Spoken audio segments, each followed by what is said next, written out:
Started. Okay, great. Well, good afternoon, everybody, or I suppose good morning to some of you who may be joining us from the West Coast. Everyone hear me okay? One last little sound check as we switch off. I'm seeing nods from the panelists. Hopefully that speaks for all of you too. Yes, I'm seeing yeses come in. Thank you so much. All right, well, I am Laura Garapi, and I'll introduce myself a bit more fully in a moment.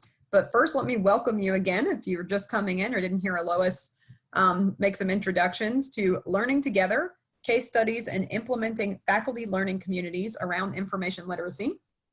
This presentation is brought to you by the ACRL University Library Section's Professional Development Committee. And although we will not be presenting the content, and I will be introducing you to your wonderful panelists shortly. I am the chair of the ACRL ULS Professional Development Committee, along with my co-chair, Sam Harlow, who couldn't be with us today.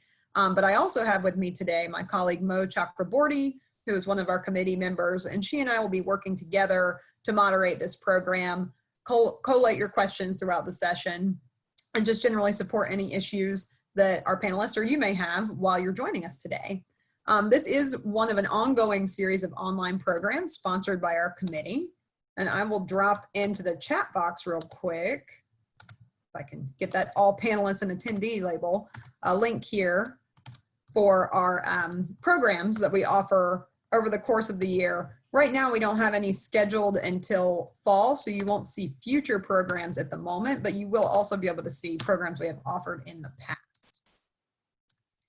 So, a few logistics before I introduce our presenters. As Lois already mentioned from ACRL, this session is being recorded, and when the recording is ready, we'll send the link of the video, the slides, and any other supplemental documentation to everyone who registered for the program. So if you've got colleagues who registered but weren't able to make it today, they will receive that. The program will be for an hour, including time for questions. And if you could, please feel free to add questions into the chat box throughout the presentation. I know at this point in our very strange world, you are all probably deeply familiar with Zoom, but if you did not already hear Lois say it, if you're attending today, you are already muted, and we'll just rely on the chat box for you to share any questions or comments you have. We will be collating questions to hold till the end. Since we have several sub-presentations within this panel today, we want to make sure they all have time to share information. Lois also mentioned, but I'd like to remind, as you use the chat feature, please make sure you send messages to all panelists and attendees, as opposed to just all panelists, so all of your fellow attendees can see them as well. At the end, we'll also post a link to a program assessment in the chat box, so you can tell us what you think, and we can continue to learn and improve on how we present these programs.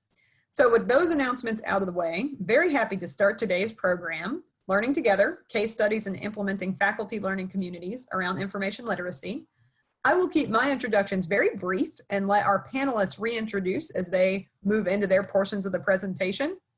But Jenny, if you'd like to go ahead and move the slide forward to your lovely photos, that'd be great.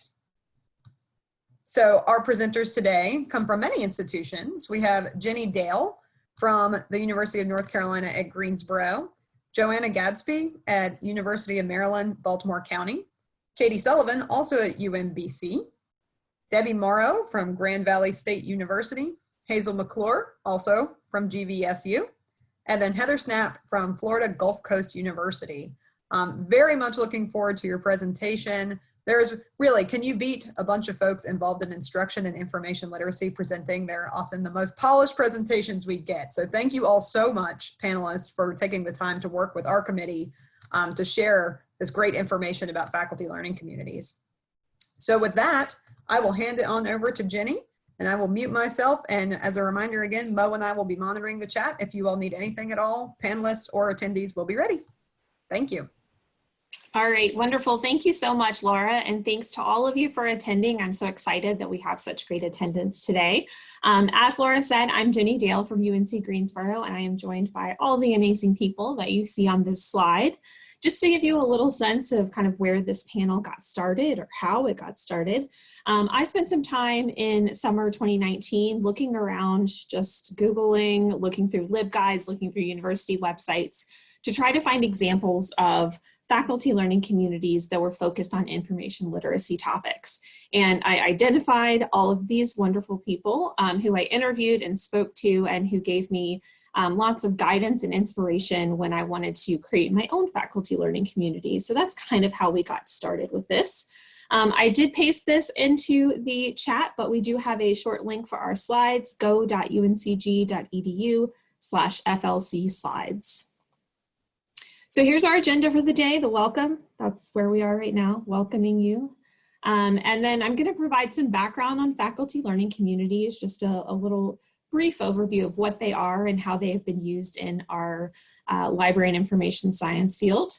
And then we're going to move into our case studies, which will be the bulk of the presentation, and we will have time for some Q&A. We are going to be providing our individual contact information, so if you don't get your question asked today, or if a question comes up later, you're welcome to reach out to us and contact us later. So just for some background, a really frequently used and often cited definition of faculty learning communities, or you'll hear us call them FLCs sometimes in this presentation, just for linguistic purposes, making things a little shorter. This definition from Milton Cox from a 2004 article is used really frequently. So he defines a faculty learning community as, and you'll see it here on the slide, but I'm going to read it out as well, a cross-disciplinary faculty and staff group of 6 to 15 members who engage in an active, collaborative, year-long program with curriculum about enhancing teaching and learning, and with frequent seminars and activities that provide learning, development, scholarship of teaching, and community building. So that's a pretty specific definition. It has a lot of different components. And if we look at Milton Cox's definition, as well as other sort of scholar practitioners in the literature, all learning communities, all FLCs look a little bit different, but most of them have some pretty important shared characteristics, including that they are typically going to be peer-led and faculty-driven, cross-disciplinary, small, structured, and time-limited. In Milton Cox's definition, he talks about them being year-long, but you'll see in our examples, mine, for instance, was semester-long because of the nature of the project, but they're all in some kind of time-limited format. And they are focused on a specific issue.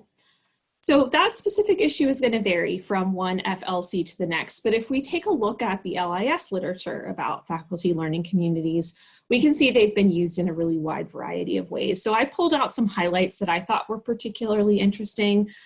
There are examples of FLCs being used to facilitate collaborative assignment design between faculty members and librarians, to just generally develop some community, to educate faculty about scholarly communication issues, to collaboratively create tools.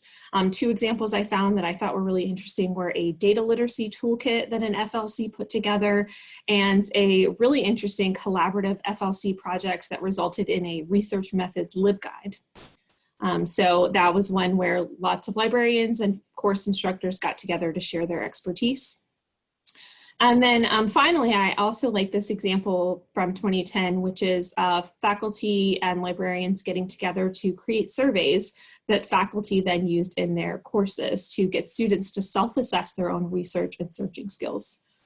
So you can kind of see that there's a wide range. Everything we're talking about today is information literacy specific. That's sort of the issue or the focus. But you can see from these examples that there are pretty much endless possibilities in ways that you might consider implementing FLCs within your library. So before we move on, we are going to do one quick poll here. And I'm going to ask you to head on your computer or phone or whatever device you have handy to slido.com and enter the code 94163. And I'm going to try to open this up here. And I am hoping that y'all are able to see it, because this screen should give you, yes, wonderful. People can see it because people are voting, unless they just got here by magic, which would also be cool. Based on these definitions, have you ever participated in a faculty learning community? So seeing lots of results coming in, a lot of people have. This is awesome. I'm pleased to see that. We were just curious to see where you might be coming from in terms of your own participation or experience. So far, a nice mix. I always like to include I'm not sure because I feel like it gives me a lot of insight into my audience. I'll let this just go for another minute or so. But based on what I'm seeing, it looks like the trend is staying pretty much the same. We're almost even on yes and no. And then we have a decent percentage of folks who are responding that they're not sure. So hopefully after you see some of our case studies today, you'll maybe have a better sense of what these can look like. But there's no real prescribed way that a faculty learning community, especially in libraries, must look. They tend to have common characteristics, but you'll see that we've interpreted this pretty differently in our own practices. All right, so thank you all so much for participating in that. I'm going to go ahead and turn that, actually I'll leave that on just in the background here. All right, so I'm going to move into my case study before I turn it over to some of my colleagues. So again, I'm Jenny Dale. I use she, her, hers pronouns, and I'm the Information Literacy Coordinator at UNCG. So my case study is going to be a project that grew out of an existing information literacy stipend program in my library. So this is a program we've been running since 2015. We had 4 cohorts between 2015 and 2018. All of whom were participating in what we then called the Information Literacy Course Development Award Program. So course instructors at any level, faculty, grad students, lecturers, anyone who had autonomy over their course could apply to work with at least one library partner to redesign a course to more fully or intentionally implement or integrate information literacy. So we evaluated proposals based on sort of 4 general criteria. We were looking at integration, scalability, feasibility, and collaboration. And this was a pretty competitive process. So we usually selected from a fairly large pool of applicants, and we tended to have between 3 and 5 participants in each cohort. So the instructors who were selected were awarded $1,000 stipends that were dispersed with the completion of the course, so at the end of the semester. In 2019, I decided I wanted to ramp things up a bit or take it to the next level. And what I wanted to do was to add a faculty learning community component. And this is where I got interested in and ended up meeting all of my co-panelists today. I thought that one thing that was missing was some interaction between the course instructors who were all in a pretty similar process of revamping and restructuring a course. So the only big change was that addition. So in addition to working with the library partner to integrate information literacy, the people who applied had to also agree to participate in a faculty learning community actively throughout the fall semester of 2019. And that learning community, which we'll talk about more, it involved both those course instructors and their library partners. So we were all in this kind of together. We kept our same evaluation criteria, but because of the increased participation, we did $1,250 stipends instead of $1,000. Still dispersed at the end of the semester. Pretty much everything stayed the same. We just had an added component. So we had a great cohort in the fall. We had 4 folks, and it ended up kind of serendipitously that they were at each of our undergraduate course levels, 100, 200, 300, and 400. It just worked out that way. We had an interior architecture course, communication studies course, political science, and a public health education. And notably, our interior architecture course that we had was our first large enrollment class. Typically, the classes that have applied for these tend to be like 25, maybe 40 students because of the intensity of the collaboration. But that class, I believe, had 80 students in it and multiple library partners to help with that. And we also had that 400 level public health education course was our first online course in the program. We also had 6 library partners, and then we had 1 facilitator, and that was me. I did not have a course partnership in this particular cohort, so I focused exclusively on running that learning community. So what we did synchronously is we had 3 face-to-face meetings. So we met in September of 2019 to do some general introductions, do some goal setting and some reflection together. We met in November of 2019 to review the syllabi and assignments that people had shared in Canvas. And then we also talked a lot about assessment in that meeting and worked together to collaboratively design a reflective assignment that was optionally available for students in all 4 of the courses. And then we wrapped up after the end of the semester with a sort of collaborative article discussion. And we reflected on original goals. We also had a Canvas component. We use Canvas as our learning management system at UNCG, and I have this kind of unnecessary little video here, but I'll play it because I made it and why not, right? So this just shows you kind of what was in our Canvas course. We had to opt for online participation for the October 2019 meeting. I imagine many of you work with other instruction librarians and faculty, and if your course loads are like ours, October is a terrible time to try to get people together to talk about teaching. So we ended up having to move that to an asynchronous online session, but throughout the semester, faculty who were participating in the course shared syllabi and assignments, and then our library partners shared some cool sort of library-specific activities and assignments that they created.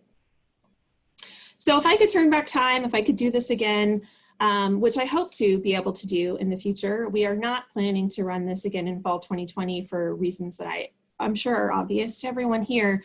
But in the future, when we try this again, I would like to look at scheduling. I want to do longer sessions. These were all hour-long sessions, and it just was not enough. So I'd like to do 90-minute sessions at least. I'd like to have them all scheduled at the beginning of the semester so there's less wrangling.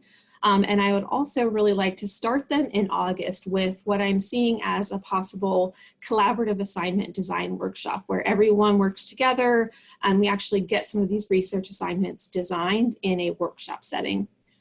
Also, in terms of collaboration, I'd love to try to facilitate some peer observation between our FLC members, library partners, as well as the course instructors. And then I'd like to increase engagement, and some ideas I have for that are just more peer leadership, not always having me facilitate the session, maybe just trying to cultivate more of a collaborative environment where people are sharing more often or seeing things that are interesting, sharing with the group and that type of thing.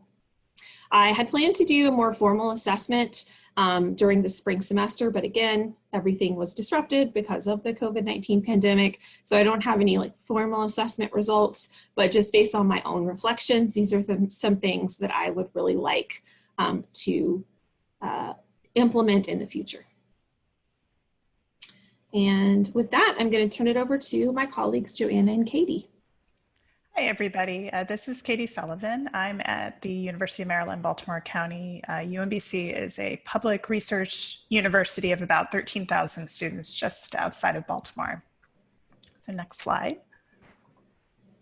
So our faculty learning communities are facilitated through the campus Faculty Development Center. So there's an existing structure and application process, and the FDC has been running them for about 6 years. So they have a significant process that they've put in place for having people involved in running them. The FDC provides stipends for participants which go towards our professional development. It's $750 for facilitators and $500 for participants. They also support the individual FLCs by arranging refreshments and paying for those, handling room reservations, and doing some other administrative supports for the groups. They view these as academic explorations of evidence-based teaching practices. Traditionally, they run the course of an academic year. There have been a few that are shorter, but generally they run for the academic year. And they really stress that there's a focus on learning and exploration over product. We in the library have had a strong relationship with the FDC over the years in a variety of ways. Joanna has previously participated in 4 different FLCs as a participant.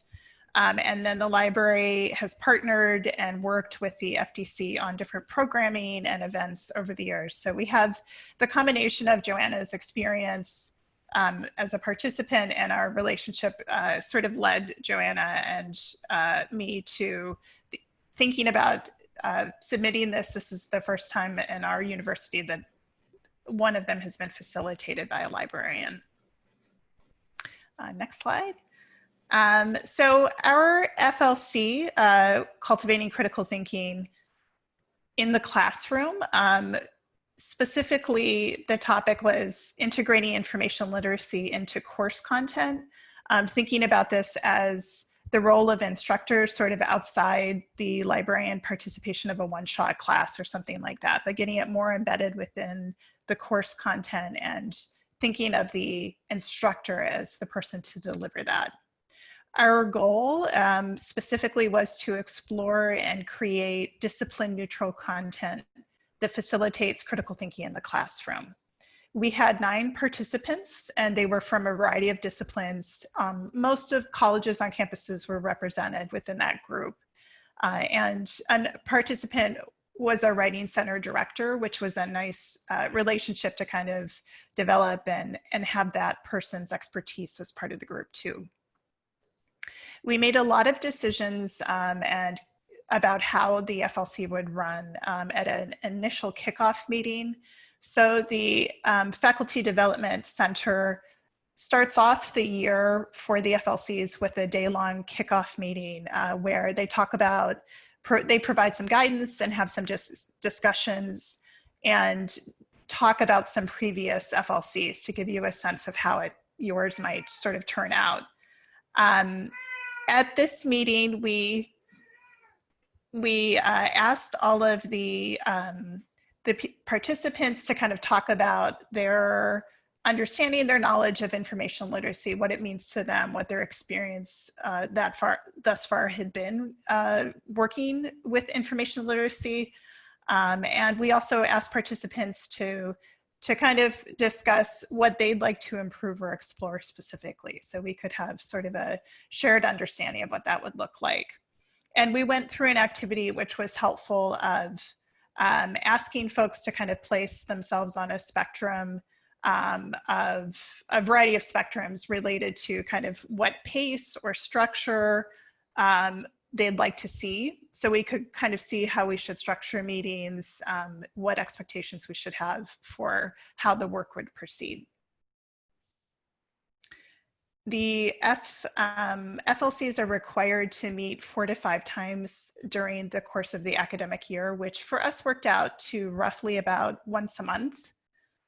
We did fully in-person meetings. We had, I think, one member who had surgery during the year, and she joined us a couple of times virtually, but generally they were in person on campus, and we ended up meeting for about an hour at a time, and that culminated in a year-end presentation, which is an event where all of the FLCs would present at the end of the year.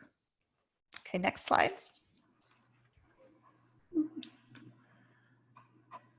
So we spent a lot of time during the first few meetings discussing our various experiences with information literacy and integrating it into course content. And Katie and I shared a lot of our learning activities and ideas about what we do in both our one-shot teaching and a credit-bearing course that we teach together.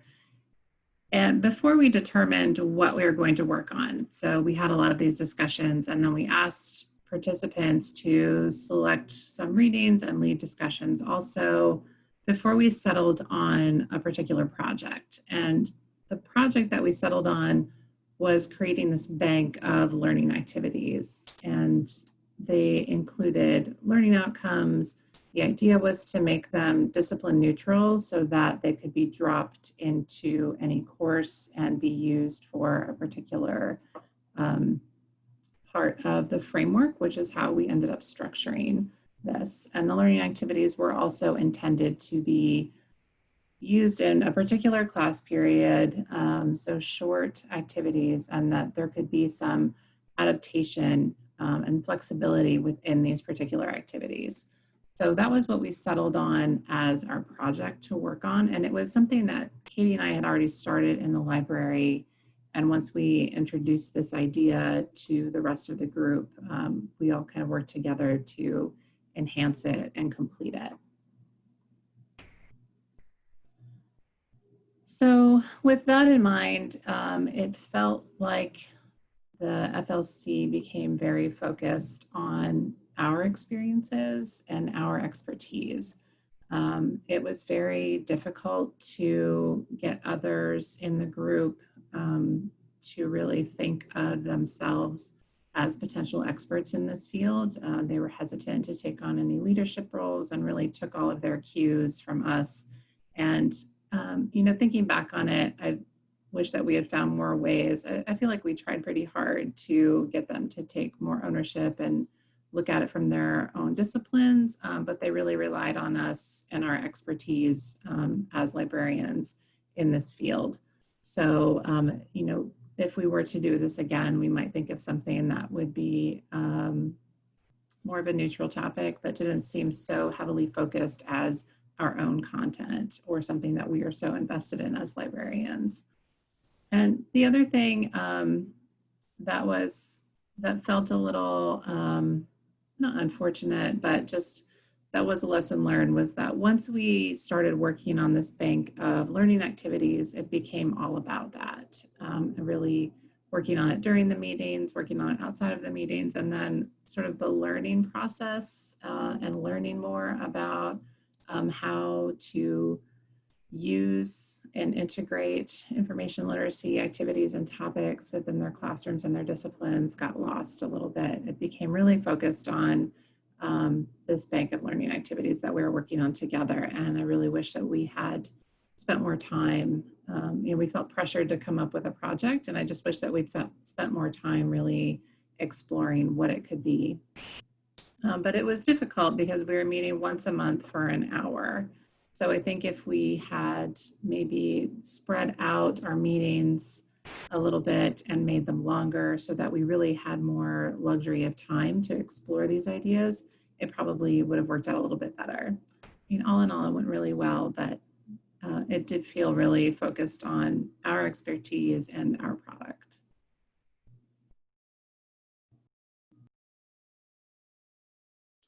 All right. Thanks everybody for joining us, and also thanks for the other panelists. It's so great to hear these other ideas and approaches. My colleague Debbie and I will be presenting about learning circles at Grand Valley. We'll start out and what we've done. So I'll start out by talking a little bit about what the sort of context of Grand Valley and what we do here, but then also we'll talk about our own learning circle topic and kind of what we did and how those meetings went, and then what the outcomes were from that. So Jenny, if you could move to the next slide here. I'll tell you a little bit about Grand Valley. So we do have an office that we work with, the Faculty Teaching and Learning Center, FTLC, which supports faculty learning communities. And these are across the university, lots of different disciplines. Many are multidisciplinary. There are a few that do focus on something that's really specific to a discipline, though. I'm hearing about the multidisciplinarity, and that's kind of interesting. So at the FTLC offers financial support. Usually that it means books, right? Books and snacks for the meetings. And that's how we used it, although we could have written in our proposal other uses for money, I suppose. The other thing that FTLC offers is a kind of structure. So they had us write a proposal. We wrote the proposal with goals, and then we reflected on them at the end. So it was pretty loose assessment, and also it was not very product oriented. And you could, I suppose, have it be product oriented, but ours was very exploratory. These learning communities are faculty led. Librarians are quite active in these, and they lead quite a few of these, and they have historically. So for example, some have been about library jargon, which we kind of expected a bunch of librarians to glom onto, which happened, but a bunch of other people did too. So that's really interesting to reach out to other disciplines. And then another one was not library related at all. It was receiving feedback, giving and receiving feedback. And so that was really useful to lots of folks in different disciplines. We also the libraries have adopted learning circles in the summer that are not just faculty, there's staff and faculty, and they have been a really nice professional development opportunity, low cost for all of us to engage in. So for example, we had a data literacy one. This summer there's a trauma-informed learning library circle. So that's kind of the setting that we're working within. And on the next slide, Debbie will tell us a little bit about what we did.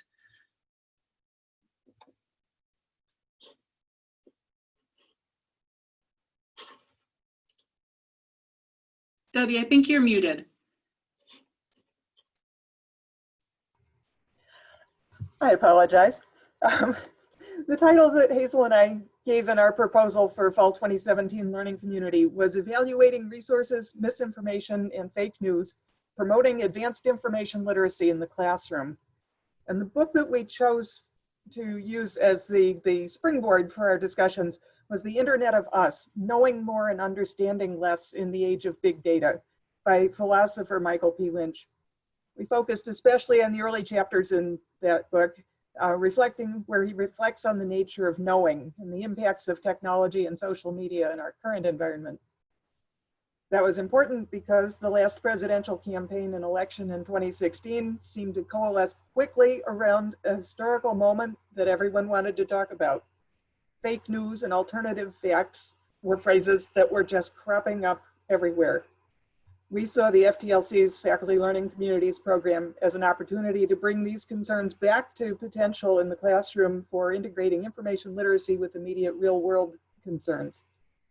We didn't want to just provide a space for rant sessions, and we avoided a book selection that would focus too heavily on a specific disciplinary perspective. We wanted the Learning Circle to feel welcoming to any interested faculty from any discipline, and to provide space for individual reflection as well as active sharing among participants. Hazel? Jenny, on the next slide here, I'll talk a little bit about what we did. So Debbie mentioned we wanted to reach out to disciplines. So we, in order to gather interested and interesting folks, we reached out individually, and we also, FTLC, the office, actually sends out a big announcement about all of the faculty learning circles that are happening in any given semester. In fact, you kind of go through, and I always have to pick like 4 and then narrow it down and decide on just one, because they're usually so great. So they mark it in that way, but we also reached out to individuals. So I reached out to the English department, which I was working with at the time, and the writing department. We knew we had heard of somebody in chemistry who had a really great activity that she shared with us. So we wanted to gather folks from all over. And so we ended up with a group of about 6 to 8, although it kind of morphed over time. So people would drop in for a session and people wouldn't be able to make it, but it was a pretty core of 6 to 8. We hosted these in-person meetings in the library, and then we also had a digital component we use Blackboard because that's what we use here, but that became pretty robust actually, where people would drop in lesson plans, people would drop in news things that they encountered, so it became kind of a gathering place for ideas and materials. The conversations that we had were pretty flexible. We used the book not as a boundary or a template, but really as a jumping off point. So we wanted to respond to what people were really interested in and respond to what people thought about in relation to their teaching. So for instance, over time, one of the topics that came up in the book was algorithms in search engines. And so one of our colleagues, Matt Reedsma, who is a web librarian, he's fantastic. He was doing a bunch of research on algorithms in library tools. And so he came in for a special session, and that was really interesting and unexpected. We didn't plan that from the beginning. That was just kind of organic. And the other thing is we aimed for a pretty relaxed, warm atmosphere. We had snacks, we had coffee. We left the structure to the group, and that was how it went. And Debbie will tell us a little bit about what the outcomes were afterwards. We only hosted the information literacy focused learning circle the one time, but in retrospect, a variety of positive outcomes and new opportunities arose out of exploring information literacy instruction in the context of the fake news era that was emerging. Participants in all of the FTLC sponsored learning circles are asked to submit a reflection, about a half page or so, about what they got out of the learning circle experience. And that short exercise serves to foster some individual growth for each participant. Additionally, Hazel and I got invited in that same semester toward the end to host a discussion with 8 to 10 faculty from a wide range of disciplines at a College of Liberal Arts and Sciences event. Hazel was able to establish a really firm ongoing relationship with the first year writing program, in part through the time that we spent together with a number of members from that program in the Learning Circle. I mentored 2 of our really outstanding student employees who developed and presented a 75-minute session at our annual Teach-In, which is a students teaching students event. And in 2018, looking back over the preceding year, I shared a big picture overview of all of these related outreach activities with librarian colleagues at our annual State Academic Libraries Conference. In essence, more so than new learning depth, our assessment is that this Learning Circle opportunity led to positive impacts in outreach breadth.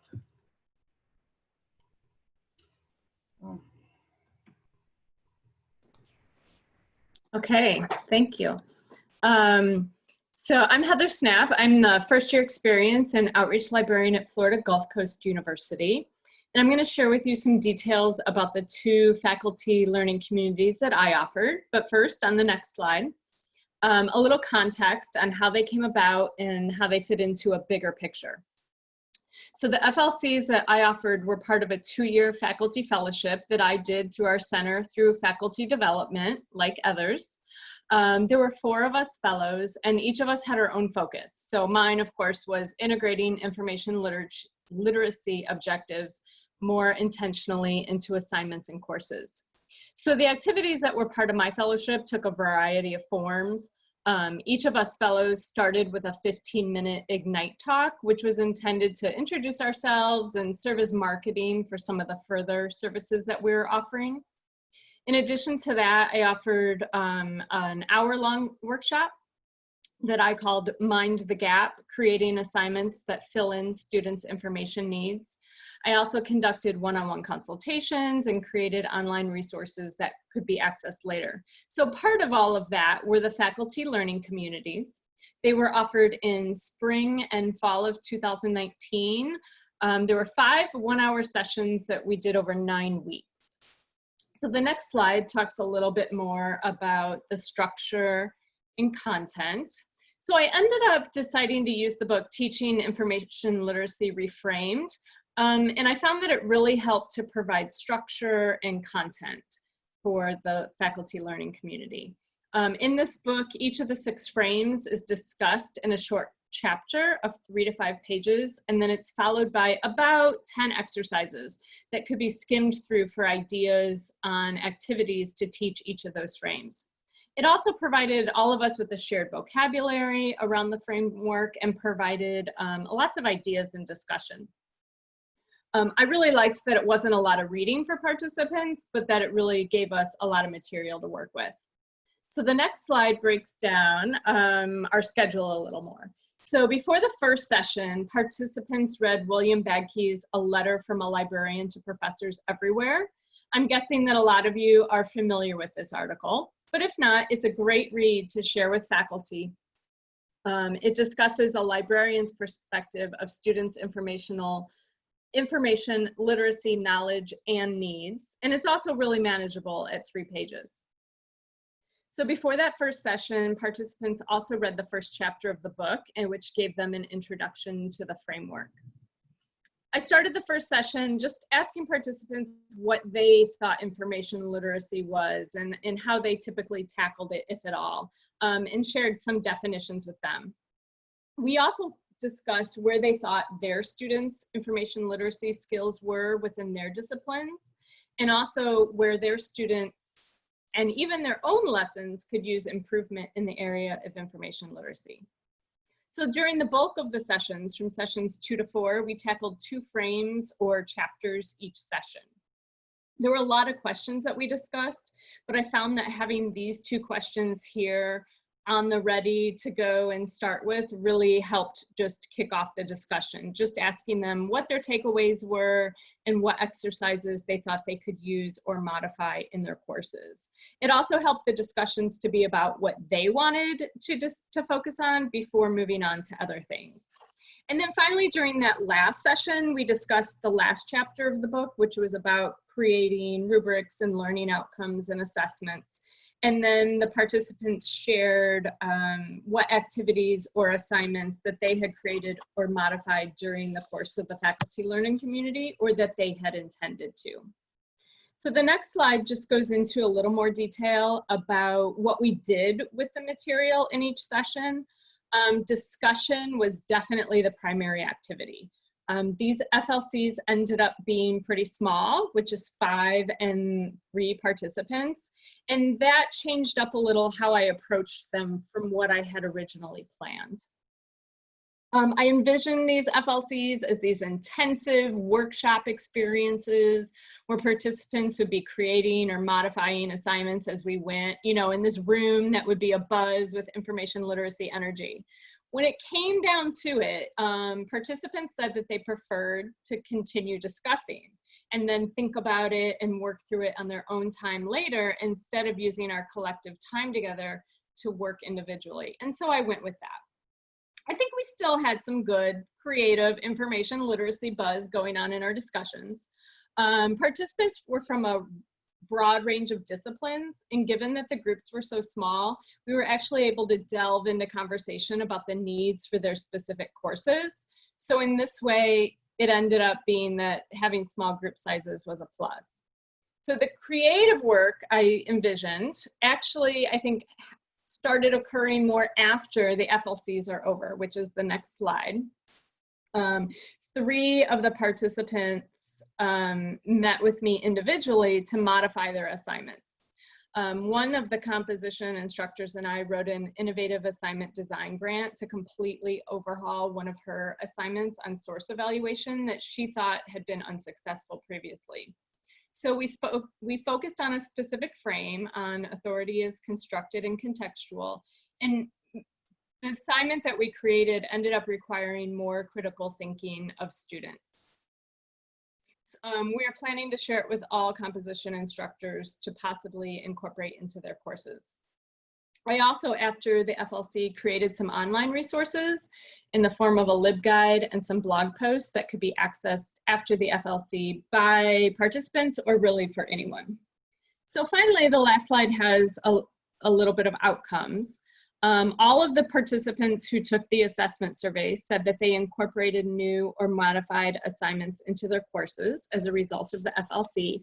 I found it interesting, though, that 80% of them said that they would have preferred more time to work on assignments during the sessions, which was interesting since during the time they didn't want to. If I did this again, though, similar to what the other panelists said, I think I would make the sessions 1.5 hours and incorporate more work time. A lot of our sessions went over the hour anyway. Finally, just in some of the comments, which wasn't even a specific question, it was just what comments do you have or what do you like best? There seemed to be a theme that what participants liked best was collaborating with their colleagues, which showed me that just the fact of getting faculty together just to discuss information literacy within their curriculums is a valuable experience. So that's what I have, and then I believe that Jenny next is going to take it over. Yes, wonderful. Thank you all so much. We did it. We did our time the way that we planned it. So I'm feeling really proud of all of us, and I hope we're all proud of ourselves. So with that, we do have, in case we had time, and we do, we had a question, one more poll, and someone mentioned that they liked the poll earlier. So I'm glad, because you'll get to do one again. So you should be able to go to the same link and use the same code, slido.com 94163. I'm going to pull this up again, and hopefully it will work. This is actually my first time using Slido today.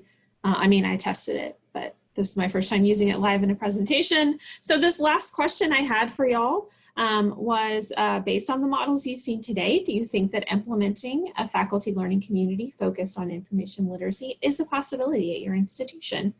And I think you've seen a pretty wide range of different kinds of learning communities with different focuses, different outcomes, different outputs. But I'm seeing some pretty positive responses here. So far, I don't see anyone saying not very likely, but I am seeing possibly, high level of possibly, and a 20% definitely. I'm pretty excited about that. 19%. I shouldn't have said it. Back up to 20. This is great. Okay, so I'll let that sit for another moment here. And if you want to keep voting, that would be awesome. But I'll go back to our slides. And mostly just want to say thank you at this point, and offer up answers to the questions that you have. I think that our moderators have been gathering questions. While that is happening, I also want to put our contact information up on the screen here and remind you again of our slides link, go.uncg.edu/FLC slides if you want to get back to this and look at any of the content we've provided or find our contact information again. So I will mute myself and then I will turn it over to our moderators for the questions. Excellent. Let me jump in and just say thank you so much, everyone. Wonderful timing. My goodness, instruction. Love it. So I'm going to go ahead and hand it off to Mo. Mo, would you like to go ahead and work through some of the questions we received over the course of the presentation? Sure. I was going to say the same thing, like great timing and a great presentation. And the questions kept coming. So I did take note of all the questions and I'm going to share it with you in the order that they came in. So the first question was from Sheena, and she's asking, did you work with your campus teaching and learning center to identify interested prospective faculty? And this was in Jenny's section. So one of the first questions. Sure. So I can share, and I think we have heard from some of our panelists that they worked kind of directly with their, I know they're called something different everywhere. For us, it's called the University Teaching and Learning Commons, that sort of faculty teaching development unit on campus. We did not for this for our particular learning community because we were building on an existing program that was within the libraries. So we did not work directly with our teaching and learning center, but librarians actually have been involved with faculty learning communities through the Teaching and Learning Center on other topics like universal design for learning and critical thinking, some of the kind of topics that you might expect a Teaching and Learning Center to focus on, but we didn't use them for recruitment purposes. Thanks, Jenny. And then this is also for you, Jenny. Lori asked a couple of questions, so I'm going to state those together. So she's asking, can you talk a bit about how you recruited your faculty to participate? And it would also be great if Jenny could describe what prompts faculty were asked to address as they applied. Sure, and I put some information in the chat. I'm going to go ahead and put it back in there again. We recruited through our liaisons, through our library liaison. So we did have kind of a general blog post that went out from the library. I don't know how many people are reading those, but I asked all of the library liaisons to send our recruitment materials out to their faculty members. And I'm going to put this short link again in the chat. And this describes the application process. So we don't have a lot of specific prompts. We don't ask our faculty who participate to, commit to having a required final paper or having a specific type of assignment. They just really have to commit to clearly integrating that information literacy component while working with at least one library partner. So librarian and archivist, someone from our digital media commons, any other sort of specialist from the library. So we didn't have any specific assignment creation prompts, but I was there and the library partners were there to work with faculty directly if they had questions or if they wanted to kind of talk through potential ideas about how they might like how they might design those assignments to be as effective as possible. But for the most part, they just work directly with their library partners. Thanks, Jenny. The next question is from Dipti. She pretty much liked your the poll that you used. She thought it was pretty awesome. So her question is, how did you integrate the poll question in the webinar? I thought you shared your screen, but you want to elaborate. Yes, sure, I did. I shared my screen and I made sure that I had it pulled up in another tab. Yeah. But I used Slido, which is in classes. I use the tool Mentimeter a lot, Mentimeter. But I think they have a limit to the number of participants, and I know that we had a lot of participants today. So I talked to our online learning librarian, Sam Harlow, who is the co-chair of this committee, this professional development committee, and she recommended Slido as something that could handle like a large audience poll. And I was able to connect it to my Google account, and then I was able to just pull it up in a different tab. And then Jody's question is also for you, Jenny. Was the process of design or the final assignment design different for the online class compared to the on-campus classes? So their assignments in that class did end up being different, but I don't know that it was necessarily because it was an online class. In terms of, again, speaking of Sam Harlow, I just mentioned our online learning librarian was the library partner for that course. And one of the things that she did with that class that I thought was incredibly innovative, for those of you who have Canvas, this is easy to do once you think about it. We use a resource called Canvas Studio, which is video driven. You can put videos in Canvas Studio and integrate quiz questions and things like that. So Sam created a video in collaboration with the course instructor about searching, and then students in that class had to create their own videos showing their own searching processes, and then other students in the class commented on them, gave them, tips or suggestions. So they did a lot of really cool activities and a lot of cool integration in that class, but I don't think that it necessarily, in terms of the actual class-based assignments, I don't know that it was different necessarily because it was an online course. I think it was a little different because it was a health sciences course. And so I think their assignments tended to really focus on health sciences outcomes, but not necessarily something that was a result of it being online, if that makes sense. Thanks. Jamie's question is for any of the presenters can answer it. This was during Joanna's, but it's for all the presenters. How do you keep faculty committed and participating in meetings, interested in the final presentation? Is the stipend the major factor? We had a strong FLC that only had 2 people by the end of the term.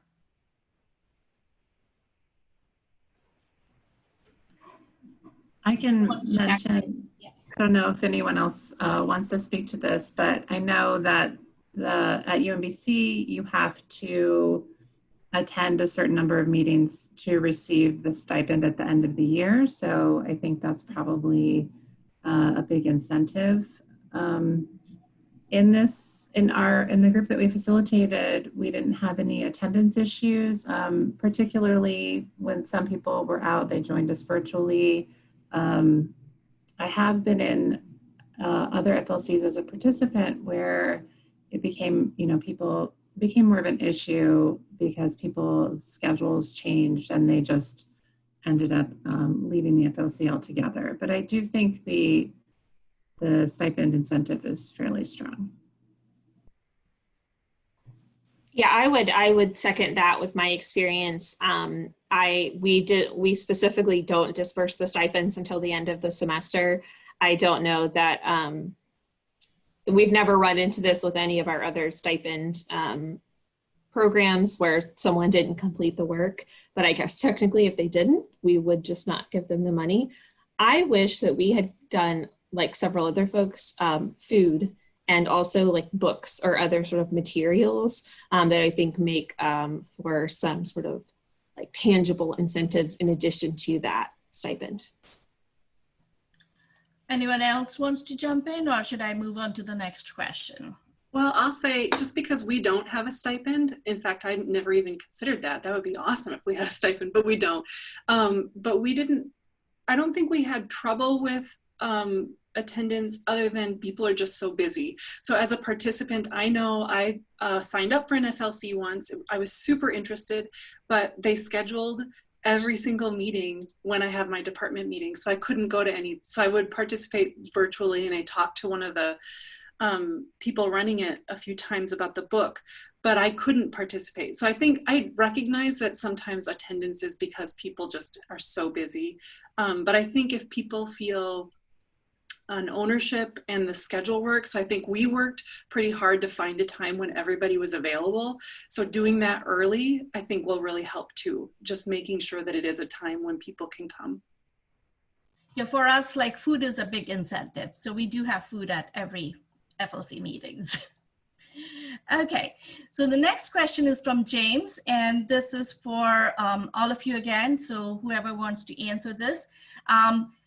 Any of the presenters try to offer information literacy FLC strategically to one department per se, per FLC? For example, he's asking because he's wondering how challenging it is for professors intermixed with different disciplines and course levels. For example, lower versus upper divisions, all trying to enhance courses in the same FLC. So if it's like all mixed disciplines. I can speak to that a little bit. I did not offer the FLC to just one department. However, I'm a liaison to the composition courses, so I did promote my FLC heavily to them. Out of the total 8 participants I had, 3 of them were composition, but total we had, like I said, a broad range of disciplines. And I actually thought that was, it ended up being very good because we got into a lot of good discussions. People could bounce ideas off each other. And if you were, you know, we had a psychology professor and someone else, they were almost like a student who, you know, who didn't understand psychology and what the information literacy needs were in psychology. So they could offer things from a different perspective. All of that said, I think that having an FLC for a specific discipline could also be good. So, I'll just add that I think this is where having a facilitator who is a librarian can be helpful, in that we are in the position where we're working with a lot of different departments, and we're used to kind of bringing people together in that way and thinking about their disciplines maybe a little bit differently. So I think as a facilitator, it kind of helps to be outside of a particular discipline when you do have a broad range of people participating. Yeah, and I'll just say quickly, I think it might depend on purpose too. So if you're exploring and it's pretty loose, I think having lots of different disciplines can be really great because you do get those different lenses. But if it's more product oriented, I think it could be really helpful to have people who already know each other and already have shared goals. Thank you. We have a couple more questions, and I know like we have very little time. So next question is from Catherine. For all panelists who had their communities do common readings, what did you not like about the books and the readings you chose? What were the shortcomings of those works for this use? I wouldn't say there were any things that I disliked about the book that we chose. In fact, I liked it very much. But the reality is, as Hazel said, that our faculty are just insanely busy balancing all of the parts of their work, and to getting a book that's been bought for you is a great incentive to be part of a program, but actually fitting in the time to read a chunk of chapters before the next meeting doesn't always happen, and so just trying to work around an actual set of readings or a book can be a little challenging. We could have also used articles, perhaps, you know, shorter than a whole book, but that would have involved additional planning and preparation that we didn't quite allocate our own time for. So. And colleagues, I so hate to do this, but we are at 3 p.m. This is Laura again from the ACRL ULS Professional Development Committee. Please join me, attendees, in thanking the panel again for being not only just full of such rich content, but also timing this perfectly. I know we did not get to every one of your questions. Please don't hesitate, I'm sure I speak for the panelists, to reach out to folks if you'd like to follow up. As you can see, their email addresses are here for the taking. I will drop a couple more times into the chat box a link for an evaluation for this session. And as I mentioned earlier, we will be sending out the recording to you. Feel free to share it widely. It will also end up on the ACRL YouTube channel eventually. But for now, I will bid you all adieu. And thank you again so much for the time, panelists. We could not be more grateful for your expertise. And oh, I'm sorry, I should say one more thank you to ACRL, particularly Alois Sharp, who makes all the magic happen for so many of the presentations we offer. So those behind the scenes folks really make this happen for us. So thank you all and have a great day. Panelists, I'll be in touch to follow up shortly thereafter, but we'll go ahead and sign off in just a moment. Thanks so much, everyone. Thank you.